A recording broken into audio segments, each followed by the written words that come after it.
This is the first sentence. And I don't want to go into the Greek here. This is Crawley. Thucydides, an Athenian, wrote the history of the war between the Peloponnesians and the Athenians. Okay. So you notice right away, and I'm going to take this as our text rather than Thucydides. I'm not going to compare it to Thucydides right now, although I'll mention a few things. Right away, Thucydides speaks of himself in the third person. And by the way, that's what Herodotus and Hecataeus do also. The two historical prefaces that are known from before Thucydides also refer to themselves in the third person, and they move into the first person within the same page.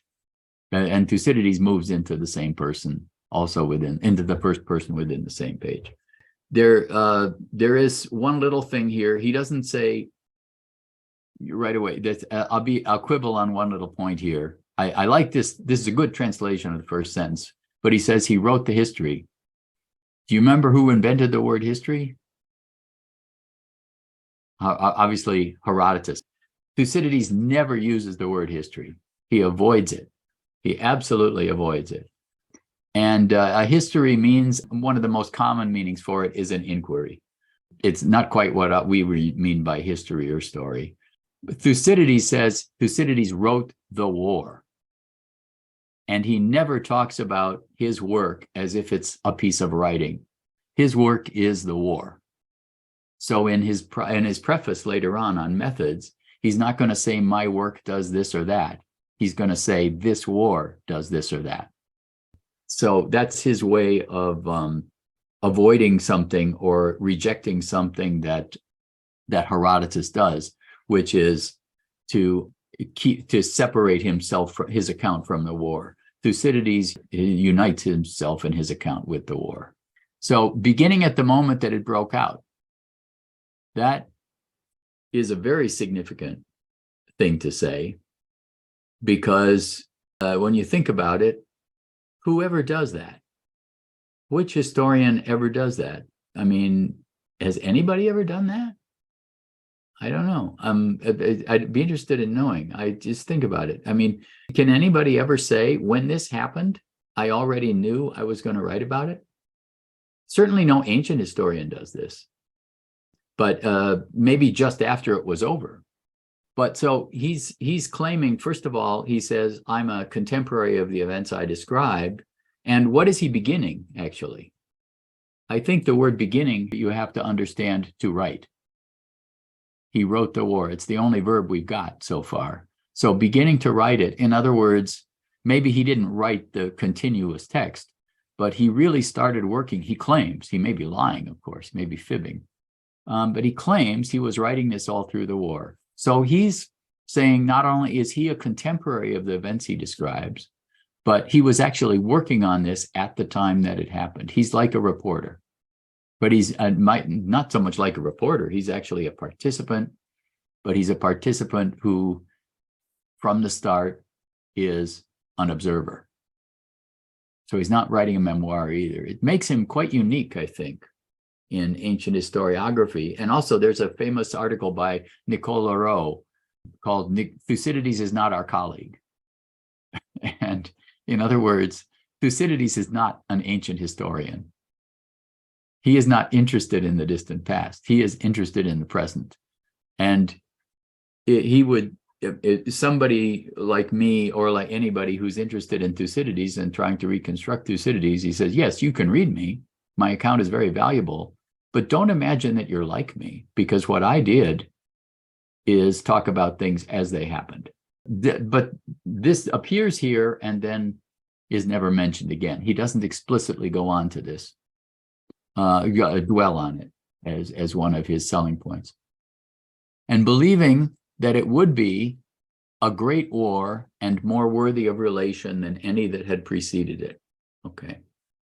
So in other words, before the war broke out, he thought it was going to be big, and more worth recounting than any before.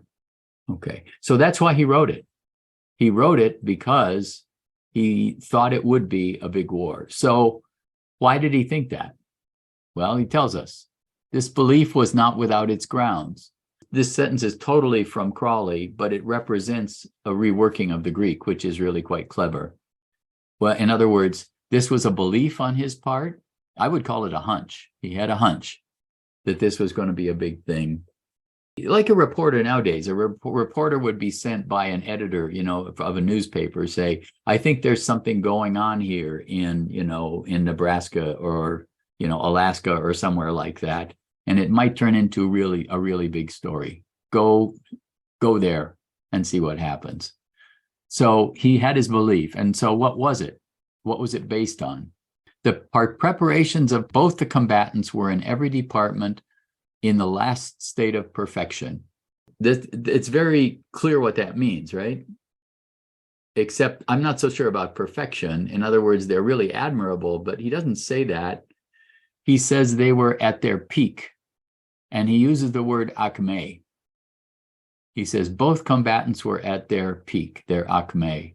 Again, the implications of using that word are really interesting. What is the definition of an acme? What happened? How does an acme compare to whatever happened before it? It's higher, right? How does it compare to whatever happened after it? It's higher, right?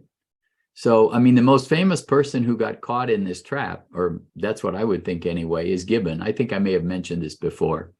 Gibbon, who started at the beginning of decline and fall of the Roman Empire, he said, under the Emperor Hadrian and the emperors like him in the 1st century AD, was the happiest period in all human history. Wow. Quite an observation. And what does it mean? And he's saying that on the opening page of his history. So what is he going to write? He's going to write the decline.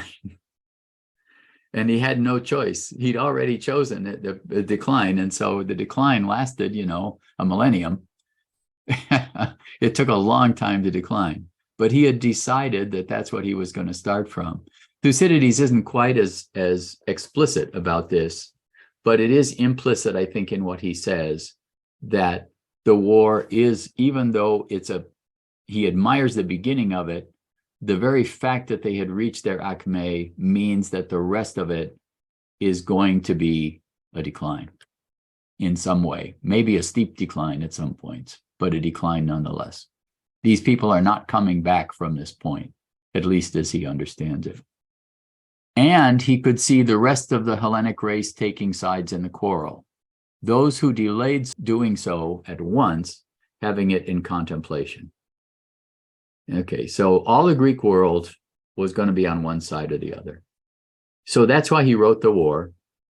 This could be viewed as a little ghoulish. And later on, when he talks again about the war, is, a lot of people going to die, right? And there's going to be a lot of misery here. Because what is the biggest war in most respects, except the worst war? The war with the most suffering, the war with the most death, the war with the most violence and military action. I think right in this first sentence, there are implicit the two sides to Thucydides' attitude toward war. War is the natural outgrowth of human enterprise and human aspiration, because you fight for what you believe in and what you think is right and must be done. But it also involves necessarily destruction and conflict and violence.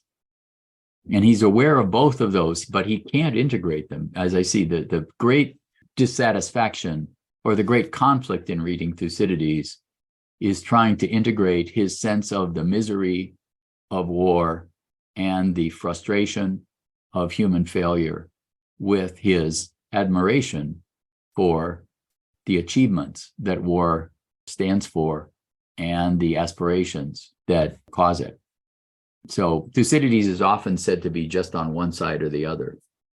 He's very sympathetic to human being and human loss, or he's relatively unsympathetic and a so-called realist who believes, you can't make an omelet without breaking some eggs. I believe he does both. He manages to hold both views at the same time. So that's a lot to unpack in the first sentence. And obviously you can't do most of that without looking at what comes later. But then That's quite a first sentence. And Dionysius of Halicarnassus thinks that you should just go on and read the rest of his book. You should move from here to book 2, okay, and start the war. But he says, boy, does Thucydides blow it here. He really makes a wrong turn. He decides to make a statement and then justify it for 3,500 words in what follows. Indeed, this was the greatest movement yet known in history, not only of the Hellenes, but of a large part of the barbarian world, I had almost said of mankind. Now, the word movement is a neutral word. The word is kinesis. It's a word that later on has a lot of philosophical meaning. But here, it's not clear what it means. And I've written an article arguing that it means mobilization, which I thought was pretty straightforward, because the word kineo means to divert resources to another goal, especially to divert peacetime resources like money and agricultural products, and especially men, to divert them to a wartime use. And that makes sense because this indeed is in fact a gar. So he is explaining here the previous sentence. So he's been saying, before the war, I thought it was going to be the greatest war because they had a lot of preparation for it. Well, what is preparation for a war but mobilization? What you do is you get all your resources, you build your ships, you put your money together, you start taxing people, and that's what a pre-war mobilization is. I am surprised at the vehemence with which that has been opposed by many people. So, and indeed, there's a whole doctoral dissertation written against me. I suppose I should be flattered, but it's 400 pages. It's not entirely against me, but I can't think who else it's against. And it's about what movement is, arguing that by movement, usually this is compared to an earthquake, because he talks about earthquakes later. It's not the word for earthquake. Kineo is not the word for earthquake. Seo from seismic, that's the word for earthquake. He talks about earthquakes. But in other words, people try to read into this word misery. Indeed, this was the most chaotic military disaster. So somebody who believes Thucydides is a historian of human misery will take great offense at the interpretation mobilization. But I think he's been leading up to it. I won't ask you to change this. I think movement is a nice neutral word. So for through the remnants of remote antiquity, and even those that immediately precede the war, or although the events could not from lapse of time be clearly ascertained, yet the evidence which an inquiry carried as far back as was practicable leads me to trust. All point to the conclusion that there was nothing on a great scale, either in war or other matters. Okay. This is where Dionysius of Halicarnassus says Thucydides goes wrong, because now he devotes 10 pages to explaining why that's true. And you don't get to his war for a good long time. But there's another person who made the same move in his history, but didn't move it as far. And he doesn't get credit. Herodotus. Of all the armies we know of, Xerxes was by far the largest. The army with which Darius attacked Scythia was tiny. So was the Scythian army which invaded Media.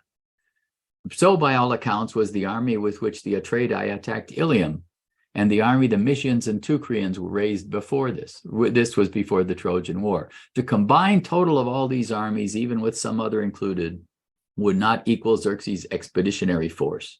After all, was there any Asian people he did not lead against Greece? And was there any source of water apart from huge rivers they did not drink dry? So Herodotus makes the same statement about his war. In his case, it's just Xerxes. But he also says previous expeditions were nothing. He says they were nothing. You put all of them together and they weren't remotely as big as Xerxes. So he makes the same statement, but he stops there and he just goes on. He ends it there and he goes on to his narrative. But quite often, I think this is one of many examples where Thucydides mentions a topic and it's considered characteristically Thucydidean, but we don't remember that Herodotus said either the same thing or the opposite, that he's reacting in some way to Herodotus.